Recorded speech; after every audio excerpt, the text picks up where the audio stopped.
Dream space में चारों तरफ बैटल के लेफ्ट ओवर्स तैर रहे हैं। हारे हुए फो की एनर्जी मरोड़ खाकर एक डेंस घूमता हुआ वॉर्टेक्स बन चुकी है।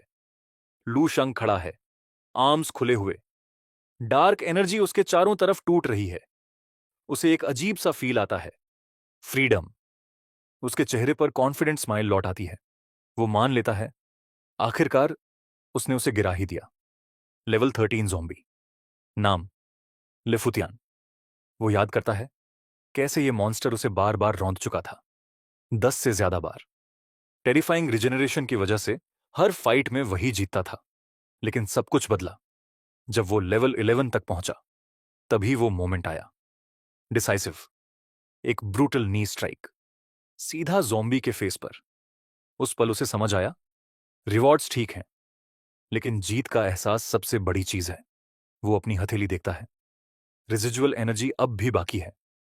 लाइटनिंग पाल्म के निशान, जैसे हथेली में पूरा थंडरस्टॉर्म कैद हो। उसका एक्सप्रेशन बदलता है। अब वो एनालाइज कर रहा है। उसके हिसाब से लेवल 11 और 12 रूल्स को कंट्रोल करने के बारे में है, लेकिन लेवल 13 वो अलग है। लॉज का किंगडम। वो हाथ आगे बढ़ाता है, जैसे इस कॉन्सेप्ट को पकड़ना चाहता हो। उसे एहसास होता है, लॉज की पावर सीधे यूनिवर्स की ओरिजिन से आती है। सबसे फंडामेंटल फोर्स। उसके दिमाग में एक मैसिव कॉस्मिक स्वर्ल बनता है। वो समझता है, रूल्स बस बताते हैं दुनिया कैसे चलती है, लेकिन लॉज उसके पीछे की असली एसेंस है। इस सब को समझने के लिए लू शंग खुद को एक एग्जाम्पल देता है। अगर यूनिवर्स एक गेम है, तो लेवल 11 से नीचे वाले बस नॉर्मल प्लेयर्स हैं। मैकेनिक्स क्यों काम करती हैं, ये उन्हें पता ही नहीं, बस फॉलो करते हैं। लेवल 11 और 12 वाले एक्सपीरियंस्ड प्लेयर्स, मैकेनिक्स को तोड़ मरोड़ कर अपने फायदे में इस्तेमाल करने वाले। लेकिन लेवल 13 वो अलग लीग है। वीआईपी प्लेयर, जो सोर्स कोड देख सकता है, डेटा बदल सकता है, चाहे तो अपना प्राइवेट सर्वर चला ले। तभी एक चिबी लूशंग इमेजिन होता है, कंप्यूटर सर्किट्स के बीच खड़ा। वो सिर खुजाता है, मानता है टेक्निकली वो भी इसी टीयर में आता है। ओरिजिन पावर है, कोड दिख रहा है, लेकिन सच ये है, वो किसी कंप्यूटर इलिटरेट जैसा है। कोड सामने है, पर उसे पढ़ना या यूज करना बिल्कुल नहीं आता। लू शंग अपनी मुट्ठी कसकर भींचता है। रॉ पावर साफ महसूस होती है। उसके चेहरे पर स्माइल आ जाती है। वो समझ चुका है, लॉ ऑफ थंडर पूरी तरह। उसके बाकी अचीवमेंट्स भी सिक्स्थ रेल्म तक ब्रेक थ्रू कर चुके हैं। पूरा बॉडी माइंड ट्रांसफॉर्मेशन, स्ट्रेंथ पहले से कहीं ज्यादा। फिर भी वो ग्राउंडेड रहता है। वो जानता है, जिस लेवल 13 पावर हाउस को उसने हराया है, उसकी मेमोरीज बेहद वास्ट और कॉम्प्लेक्स हैं। इन्हें जल्दबाजी में यूज नहीं किया जा सकता। उसे टाइम चाहिए, धीरे धीरे डाइजेस्ट करने का। लेकिन एक बात पक्की है, जब ये सब फुली मास्टर हो गया, तो लेवल 13 से नीचे वाले उसके लिए मेलन्स काटने जितने आसान होंगे। लू शंग कल्टीवेशन पाथ पर फिर सोचता है, और तभी उसे समझ आता है, लेवल 12 में मिल्की वे को बॉडी में खींचने की जरूरत क्यों होती है। ये प्रिपरेशन है लेवल 13 के लिए, बॉडी को इतना स्ट्रांग बनाने के लिए कि वो लॉज की पावर झेल सके। क्योंकि लू शंग जानता है, लॉज डबल एज्ड सोर्ड हैं। बॉडी वीक हुई तो पावर दुश्मन से पहले यूजर को ही डिस्ट्रॉय कर देगी। लेकिन लू शंग को डर नहीं है, कम से कम उस मामले में नहीं। वो अपनी फिजिकल स्टेट पर सोचता है। उसे साफ पता है, इमॉर्टल मार्शल बॉडी और गोल्डन ग्लेज बॉडी, दोनों का कॉम्बिनेशन होने की वजह से वो लॉज के हैवी बर्डन और बैकलैश को लेवल 12 से पहले ही झेल सकता है। यही उसे एक सुप्रीम एडवांटेज देता है। सीन वापस फिजिकल वर्ल्ड में शिफ्ट होती है। रिक्रूटमेंट शिप के अंदर लू शंग अब फिर से सूट डिस्गाइज में आंखें खोलता है। ट्रेनिंग सेशन खत्म हो चुका है। वो खड़ा होता है, मेंटल पावर बाहर फैलाता है, पूरे सराउंडिंग्स को स्कैन करता हुआ। तभी उसे एहसास होता है, शिप में चढ़े हुए 7 यूनिवर्सल डेज बीत चुके हैं। लेकिन अजीब बात यह है, कोई उससे मिलने नहीं आया, ना कोई हाल पूछने, ना ही खाना देने। वो डिसाइड करता है, थोड़ी फ्रेश एयर ले लेता हूं। डोर खोलता है और बाहर कदम रखता है। उसका शू मेटल फ्लोर पर पड़ते ही एक अजीब ग्राइंडिंग साउंड करता है, और फिर क्रैक। फ्लोर उसके पैर के नीचे से सीधे कोलैप्स हो जाता है। लू शांग तुरंत अपना पैर पीछे खींच लेता है। वो बड़बड़ाता है, इस जहाज की हालत वाकई पैथेटिक है। उससे हैरानी होती है, जो शिप लिटरली टूट रही है वो अब भी स्पेस जंप्स कैसे कर पा रही है। तभी अचानक एक हाथ उसके कंधे पर जोर से पड़ता है और एक आवाज आती है, हे ब्रदर। लू शांग पलटता है। सामने एक अजनबी खड़ा है, मुंह में सिगरेट, चेहरे पर रिलीफ। वो हंसते हुए बोलता है, आखिरकार कोई जिंदा मिला। मुझे तो लगा शिप में बाकी सब मर चुके हैं। वो लू शांग को सिगरेट ऑफर करता है। लू शांग शांति से मना कर देता है। अजनबी अपना इंट्रोडक्शन देता है, नाम सिया, बोरो स्टार सेक्टर से। फिर वो पूछता है, लू शांग कहां से है। लू शांग बस इतना कहता है, यामू सेक्टर। सिया थोड़ा सोचता है, फिर बोल देता है, नाम नहीं सुना कभी, और बात को वहीं छोड़ देता है। वो दीवार से टिक जाता है, फ्रेंडली बनने की कोशिश में पूछता है, रूम नंबर क्या है, बाद में कार्ड्स खेलेंगे। लू शांग बिना कुछ बोले पीठ फेरता है, चल देता है। बस इतना कहता है, तुम ढूंढ नहीं पाओगे, और चला जाता है। पीछे कॉरिडोर में सिया घबराकर आवाज लगाता रह जाता है। अकेला रहकर वो सिगरेट सुलगाता है, अनॉयड होकर बड़बड़ाता है, सब लेवल 11 वॉरियर्स ही तो हैं, इतना एरोगेंट बनने की क्या जरूरत है। अगले कुछ दिनों तक लू शांग का रूटीन वही रहता है, ड्रीम वर्ल्ड में ट्रेनिंग, कभी कभी बाहर आकर फ्रेश एयर। लेकिन किस्मत खराब, हर बार जब वो कॉरिडोर में निकलता है उसे सिया मिल ही जाता है, जो जबरदस्ती उसका बेस्ट फ्रेंड बनने की कोशिश करता है। एक चिबी लू शांग मेंटल इमेज में दिखाई देता है, पूरी तरह स्ट्रेस। वो सोचता है, ये आदमी शायद पूरा दिन कॉरिडोर में ही खड़ा रहता है। उसे राहत होती है, कम से कम उसने रूम लोकेशन रिवील नहीं की, वरना ये सिया कार्ड्स खेलने के लिए सर पर चढ़ जाता। टाइम धीरे धीरे बीतता है, और एक पॉइंट पर लू शेंग को लगने लगता है जैसे ये शिप कॉस्मोस में भुला दी गई हो। वो गहरी मेडिटेशन में बैठा है, चारों तरफ फायरी ऑरा। अचानक उसकी इंस्टिंक्ट्स जोर से वार्निंग देती हैं। उसकी आंखें खुल जाती हैं, तेज पीली रोशनी से चमकती हुई। उसे डिस्टर्बेंस महसूस होती है। वो सोचता है, कहीं शिप का एक्सीडेंट तो नहीं हो गया। बाहर रस्टी रिक्रूटमेंट शिप बुरी तरह नीचे गिर रही है, जमीन से टकराती है, पूरे जोर से। डिब्री का बादल उठ जाता है। अंदर जोरदार झटका लगता है। लू शंग दीवार से जा टकराता है। वो कंफ्यूजन में है, क्या ये सच में डिजास्टर था। वो डोर खोलता है, पसीने में भीगा हुआ, इरिटेटेड। खुद से बड़बड़ाता है, क्या सच में जरूरी था इस जंक के ढेर को इतनी जोर से गिराना। तभी एक विशाल मस्कुलर फिगर डोरवे ब्लॉक कर देता है, रेड हेयर्ड एल्फ पैसेंजर। वो गुस्से में चिल्लाता है, हट रास्ते से। एल्फ उसे धक्का देकर आगे निकलता है, एरोगेंट स्नॉट के साथ, और ताना मारता है, अच्छा कुत्ता रास्ता नहीं रोकता। लू शांग चुप रहता है, एक्सप्रेशनलेस, कोल्ड स्टेयर के साथ उस रूड पैसेंजर को जाते हुए देखता है। लेकिन अंदर एक चिबी लू शांग बाहें मोड़कर गहरी सांस लेता है, कंट्रोल में। फिलहाल वो मन ही मन सोचता है, इमॉर्टल डाओ की टेक्निक्स कैरेक्टर बिल्डिंग के लिए वाकई कमाल की है। पुराना वाला वो होता तो अब तक उस एल्फ का सिर घुमाकर अलग कर चुका होता। वो खुद पर हंसता है, लगता है पेशेंस लेवल फिर से बढ़ गया है। लू शांग शिप से बाहर निकलता है, लाइट के एक बीम में नीचे उतरता हुआ। वो देखता है, वो मैसिव जंग लगा हुआ जहाज एक रॉकी सरफेस पर आकर रुका है। नीचे एक बड़ी क्राउड पहले से जमा है। वो लोगों को ऑब्जर्व करता है। यहां मौजूद हर कोई कम से कम लेवल 11 है, और लेवल 12 वॉरियर्स उसकी उम्मीद से कहीं ज्यादा हैं। क्राउड में नीले बालों वाला एक सोर्ड्समैन और एक डार्क एल्फ जिसकी चेस्ट पीस ग्लो कर रही है।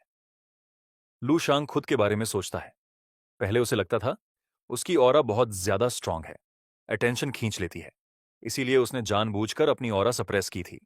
लेकिन अब इस सीन को देखकर वो उस फैसले पर सवाल करता है।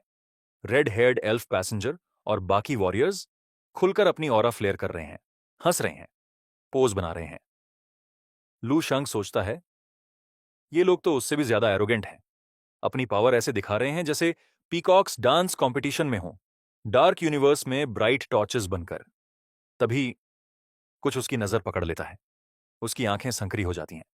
फ्लेम्स के बीच खड़ा एक रेड हेयर्ड आदमी, कंधे पर एक बड़ी तलवार, फायर एनर्जी की वेव उससे बाहर निकल रही है, और चेहरे पर पूरी कॉन्फिडेंस वाली स्माइल। सैया पास झुकता है, उसी आदमी की तरफ इशारा करता है। वो बताता है उसका नाम सायर है, बोरो सेक्टर का सुपर जीनियस। सैया हंसता है, उसकी शक्ल का मजाक उड़ाते हुए। कहता है, गुस्से में भरा हुआ टर्की लगता है। कैमरा फिर सायर पर जाता है, पीठ पर तलवार, आत्मविश्वास से मुस्कुराता हुआ। सैया मानता है, पहली नजर में वो सच में जीनियस लगता है, लेकिन फिर उसका एक्सप्रेशन बदलता है, सीरियस।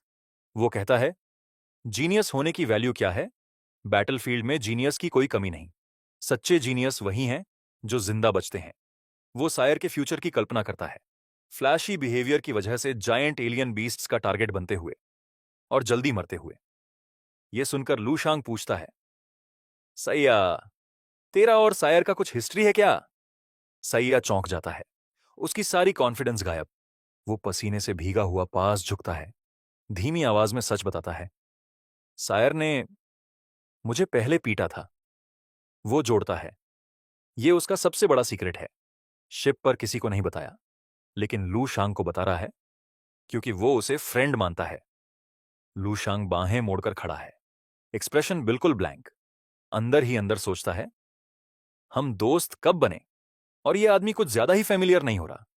तभी एक विशाल आदमी सैया के पीछे आकर उसके कंधे पर थपकी मारता है। पत्थर जैसी स्किन, ऊंची आवाज में नाम पुकारता है, फिर दूर खड़े सायर की तरफ उंगली करता है। ये वही है ना जिसने तुझे पीटा था? सैया फ्रीज हो जाता है, जबड़ा खुला रह जाता है। उसका सीक्रेट सबके सामने उछल जाता है। सैया फट पड़ता है। चुप रह, सबको बताना है क्या? वो चिल्लाता है। ये सीक्रेट था। रॉकमैन सिर खुजाता है, शर्मिंदा होकर माफी मांगता है।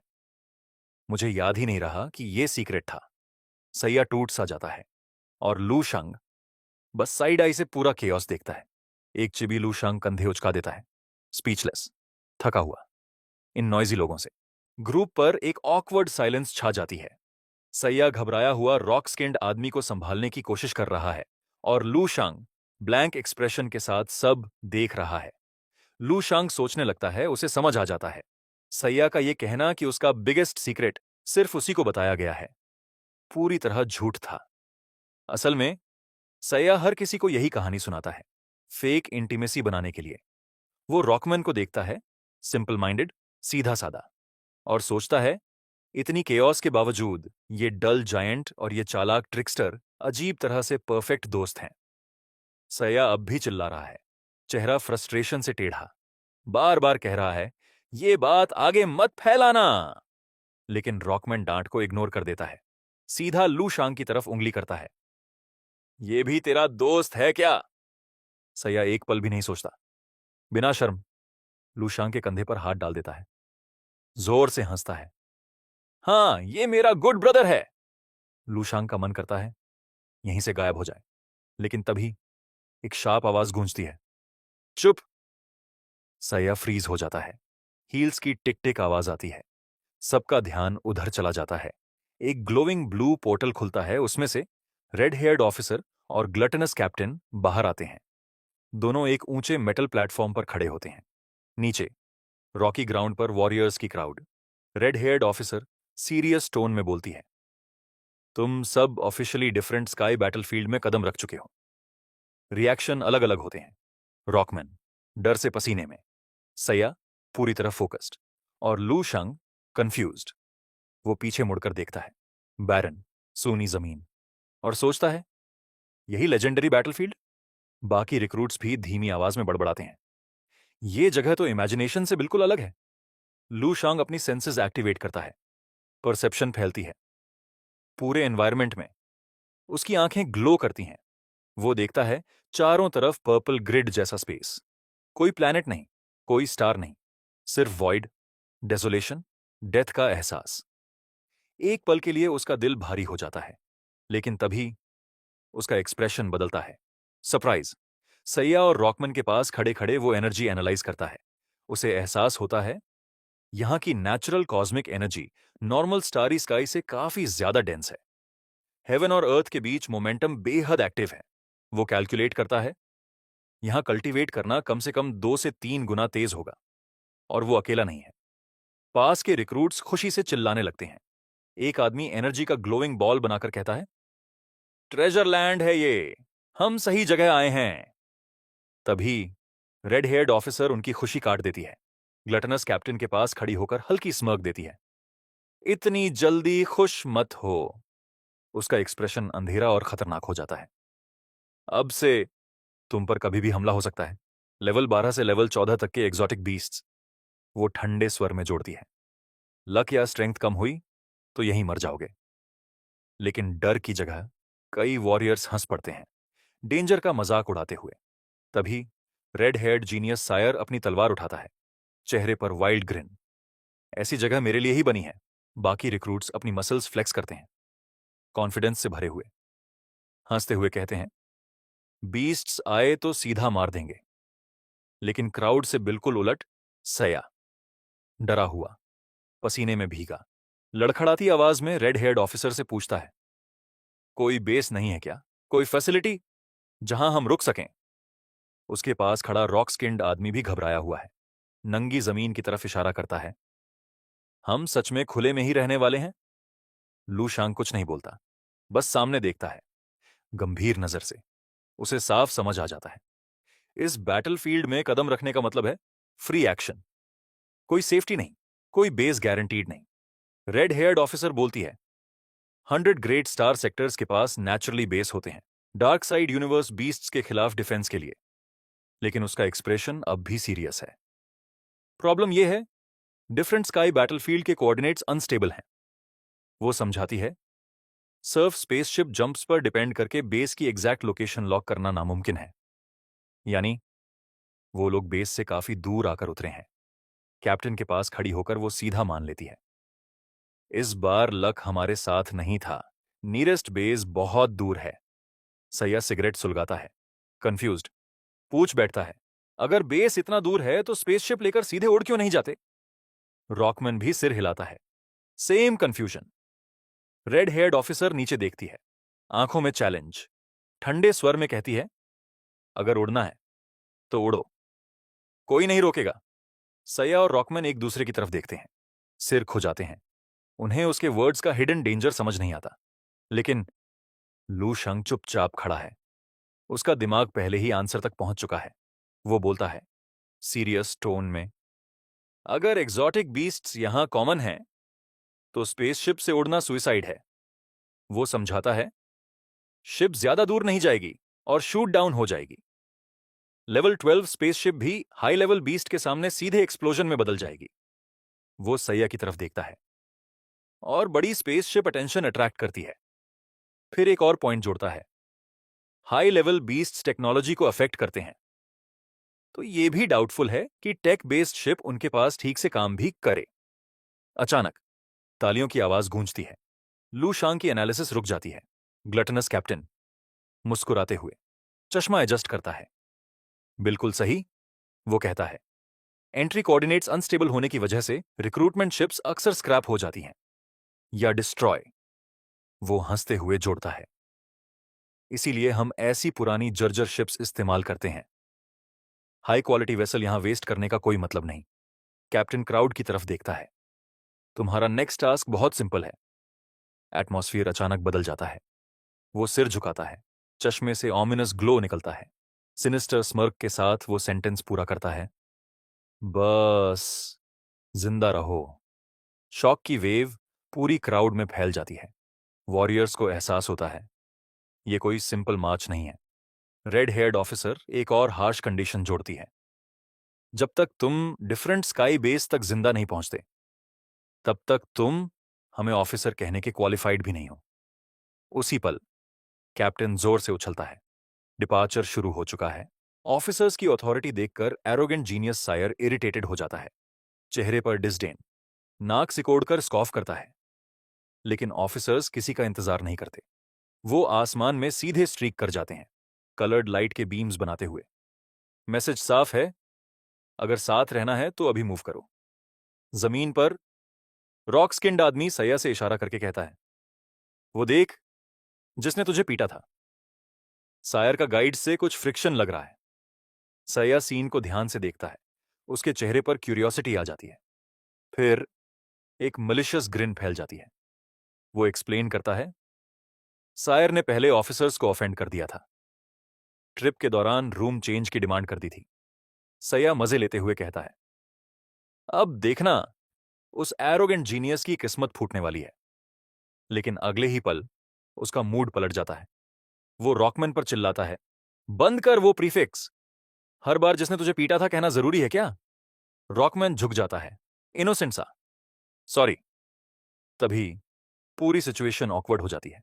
रॉकमैन सिर खुजाता है और पूछ बैठता है, वैसे स्पेसशिप रिपेयर करके उड़ सकते हैं क्या? सैया उसे थकी हुई नजर से देखता है, पसीने से तर। उसे समझ आ जाता है बिग गाय को लूशांग की वार्निंग का एक शब्द भी समझ नहीं आया। सैया झुंझलाकर बोलता है, चलो, हम ऑलरेडी पीछे रह गए हैं। वो सब वॉइड में उड़ने लगते हैं, पीछे लाइट ट्रेल्स छोड़ते हुए। उड़ते उड़ते सैया लूशांग के पास झुकता है, रॉकमैन को डिफेंड करता है। देख, वो बुरा इंसान नहीं है। उसका नाम टांगदुन है, बस थोड़ा रॉक हेडेड है, समझने में स्लो। लूशांग रुकता है, कंफ्यूज्ड। टैंगदुन? सैया भी रुक जाता है, खुद कंफ्यूज्ड। अरे, मुझे लगा उसका नाम मर्फी है। लूशांग उसे ऐसे देखता है जैसे जज कर रहा हो। उसे एहसास होता है सैया खुद को सबका बेस्ट फ्रेंड बताता है, लेकिन असल में किसी का नाम भी ठीक से नहीं जानता।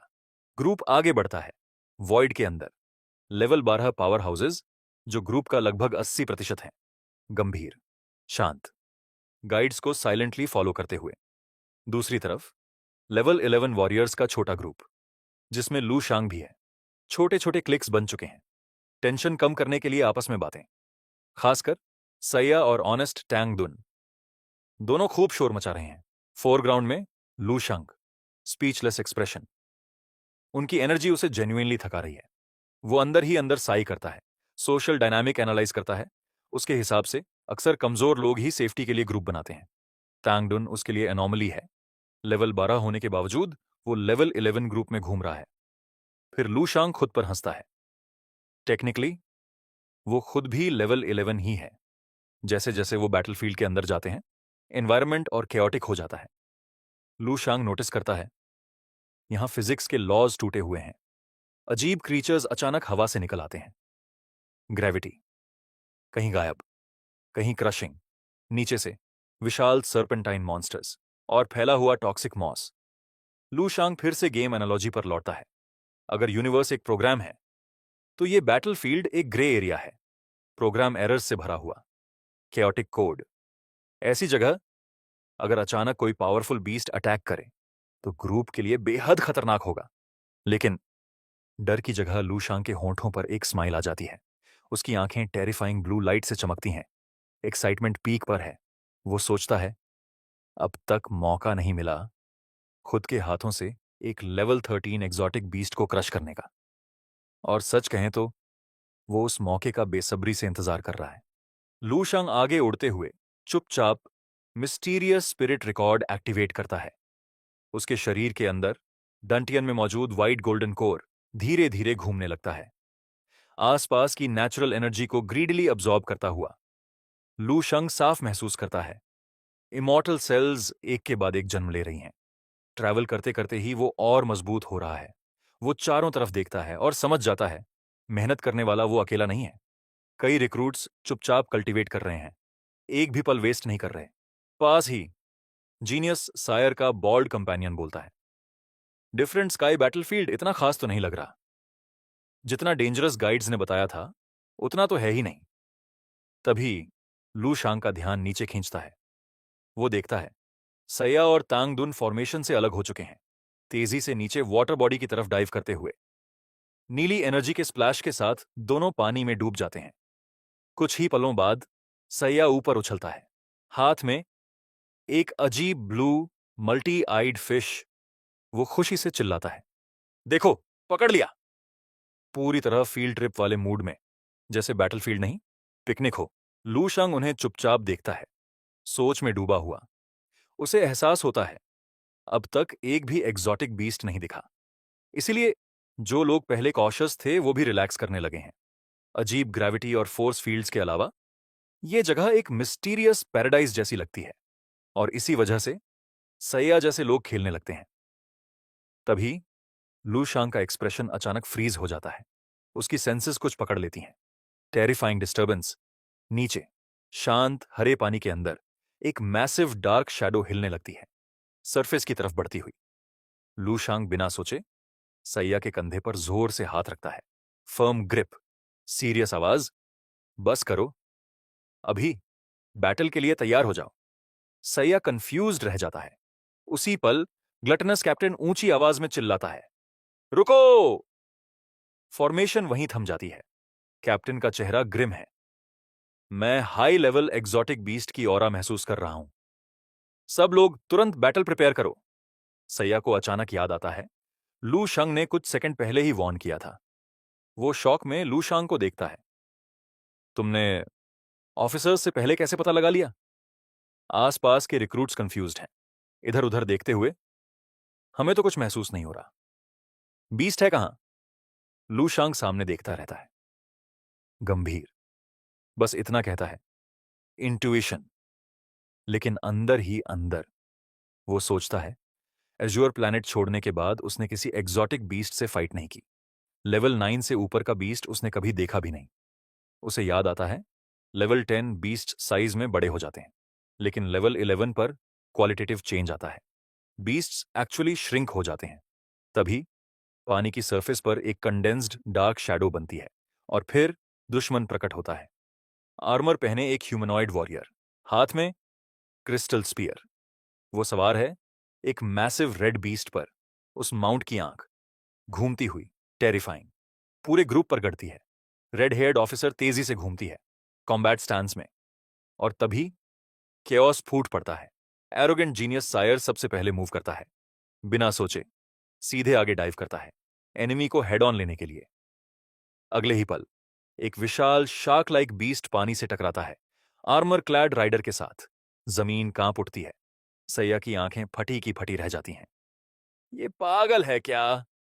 सायर ने लेवल 12 बीस्ट लीडर पर अकेले अटैक कर दिया है। सायर एनर्जी से चमकता हुआ, फियरलेस, सीधे जायंट बीस्ट के खुले मुंह की तरफ। चारों तरफ आर्मर्ड एनिमीज। वो हंसते हुए स्कॉफ करता है, ट्रैश, और अपने हाथ में एनर्जी गैदर करने लगता है। एक ब्रूटल स्ट्राइक के साथ सायर सीधा एनिमी के चेस्ट के आर पार पंच करता है। मर जाओ! उसकी एनर्जी आर्मर को चीरती हुई निकल जाती है। एनिमी गिरता है, मरते हुए। सायर की नजर वूंड के अंदर चमकती चीज पर जाती है। वो हाथ डालता है और बाहर निकालता है एक क्रिस्टल कोर, पर्पल जेम।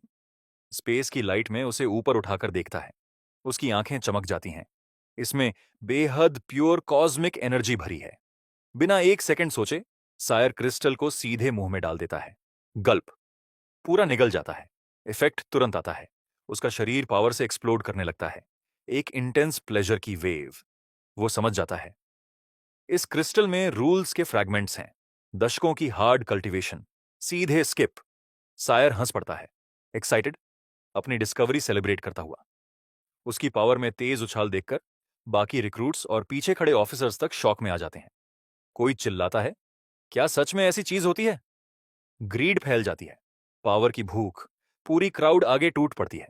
साथ में अटैक करो, क्रिस्टल्स ले लो। हर कोई अपने हिस्से का लूट चाहता है। लू शंग पीछे ही रहता है, शांत, सायर को क्रिटिकल नजर से देखता हुआ। वो मानता है सायर सच में जीनियस है। लेवल 12 पर ही उसने 2 रूल मिल्की वेज बॉडी में इंटीग्रेट कर ली हैं, और तीसरी अब बननी शुरू हो चुकी है। लू शंग सोचता है, नॉर्मल टैलेंट के लिए ये एक पूरी लाइफ टाइम का काम है।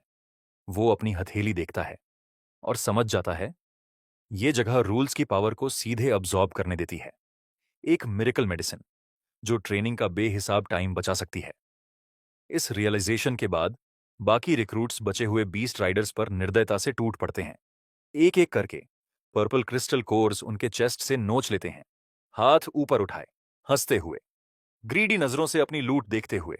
लेकिन तभी सेलिब्रेशन रुक जाती है। ग्लटनस कैप्टन सायर के पीछे हवा में तैरता हुआ दिखाई देता है, शांत एक्सप्रेशन। वो सायर की तारीफ करता है, तुम काफी स्मार्ट हो। कोर्स सच में रूल फ्रैगमेंट्स रखते हैं। लेकिन फिर उसका चेहरा सीरियस हो जाता है। लेकिन इनमें इंप्यूरिटीज भी बहुत हैं। उसकी आवाज ठंडी और भारी हो जाती है। अगर इन्हें प्यूरिफाई किए बिना अब्सॉर्ब किया तो ज्यादा समय नहीं लगेगा डार्क साइड के स्लेव बनने में। यह सुनते ही सायर फ्रीज हो जाता है, चेहरे पर शॉक, हॉरर। उसे एहसास होता है उसने कितना बड़ा रिस्क ले लिया।